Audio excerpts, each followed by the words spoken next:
pourrait aider Nestlé à commercialiser des eaux à risque pour la santé? Je ne vais pas faire des commentaires sur des... Ça, il faut que chacun fasse son travail. Moi, je ne suis pas au courant de ces choses-là.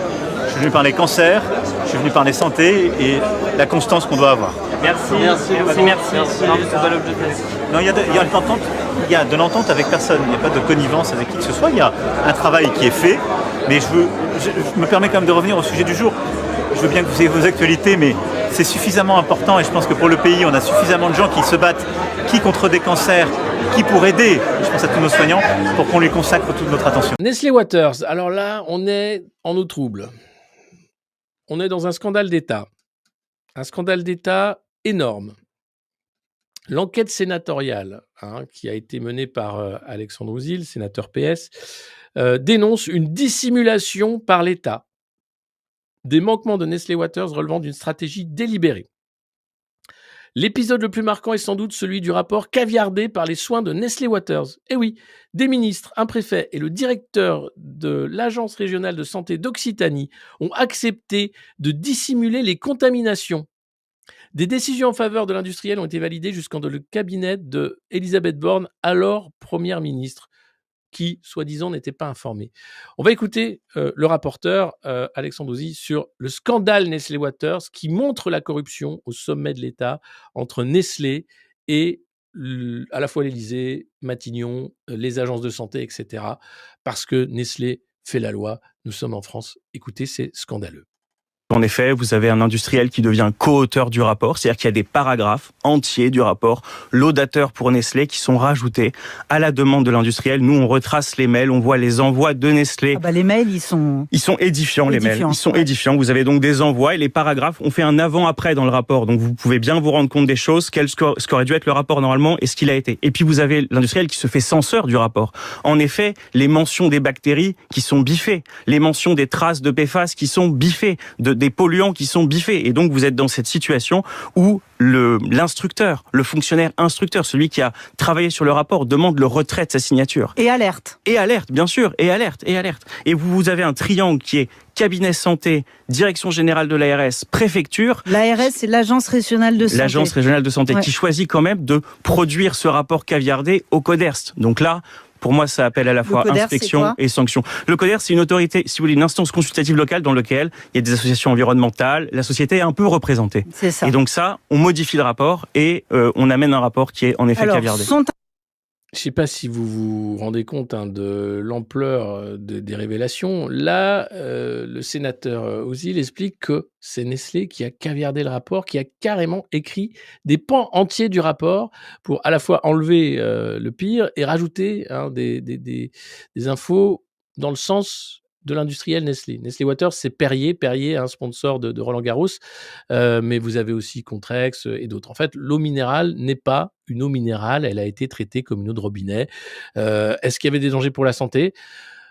Potentiellement, oui, mais le problème, c'est l'appellation eau minérale, qui fait que l'eau qui devait être vendue au prix de l'eau du robinet était vendue 100, 400 fois plus cher au prix d'une eau minérale.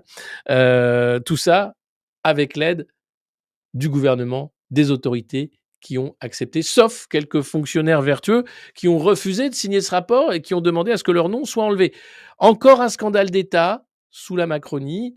Bon, on ne les compte plus, vous allez me dire, et toujours pas de destitution, toujours pas d'opposition féroce.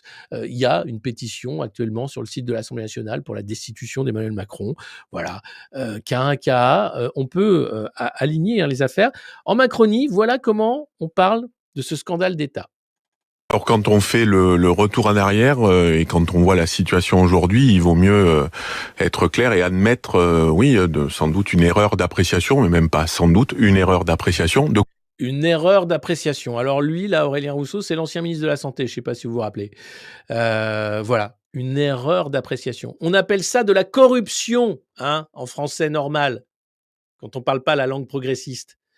Donc, on va peut-être redescendre. Voilà la défense, une erreur d'appréciation. S'il vous plaît, ouvrir les portes du rapport à Nestlé pour qu'ils écrivent ce qu'ils veulent, que l'affaire soit traitée en plus haut lieu à Matignon et à l'Élysée, faire en sorte que les éléments gênants soient biffés et enlevés du rapport. Non, c'est pas une erreur d'appréciation, c'est de la corruption. De quoi parle-t-on ?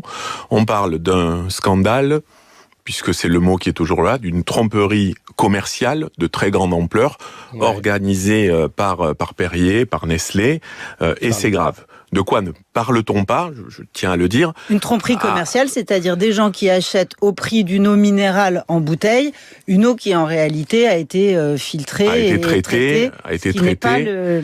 Et précisément parce qu'elle a été traitée, c'est une eau qui ne présente pas de danger sanitaire. Donc on ne parle pas, et moi je tiens à le redire, et à chaque fois que j'ai été saisi de ce dossier, c'était toujours le préalable, on ne parle pas d'un sujet de risque ou de scandale sanitaire. On est sur quelque chose que je ne balaye pas du tout. C'est grave parce que c'est les consommateurs qui ont payé l'addition, mais ils n'ont pas payé l'addition sur leur santé. Est-ce que tout a été bien fait? C'était votre question. Heureusement, parce que ça aurait été la même, quasiment. Évidemment que non, notamment parce que, en fait, moi, quand je suis saisi en tant que directeur de cabinet, on me dit, voilà, en 2021, Nestlé est venu voir l'État et lui a dit, nous appliquons des traitements sur l'eau dont on sait qu'ils sont illégaux, laissez-nous du temps. Donc, j'y viens. Le moins qu'on puisse dire, c'est qu'on est en 2025, ils ont eu le temps. Absolument, j'y viens. Ils ont eu beaucoup le temps, hein, Aurélien, dis donc. Dis donc, tu leur as laissé beaucoup de temps. Hein. Ouh là là là là là là, plus que le mec qui vole un sandwich dans une benne à ordures. Hein. Incroyable le temps qu'ils ont eu quand même. Hein. Donc du coup, moi, je suis saisi presque un an après. On me dit pas de risque sanitaire et on va demander à Nestlé de rentrer dans les clous.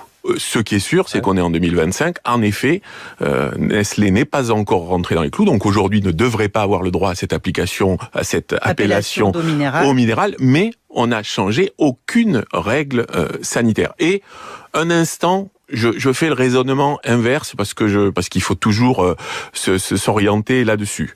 Si en 2022, Nestlé étant venu voir les autorités qu'il n'y avait aucun risque sanitaire, on avait décidé de dire c'est terminé, vous n'êtes plus au minéral, je pense que Nestlé aurait sans doute dit, comme ils le disent aujourd'hui, on va fermer ses sources.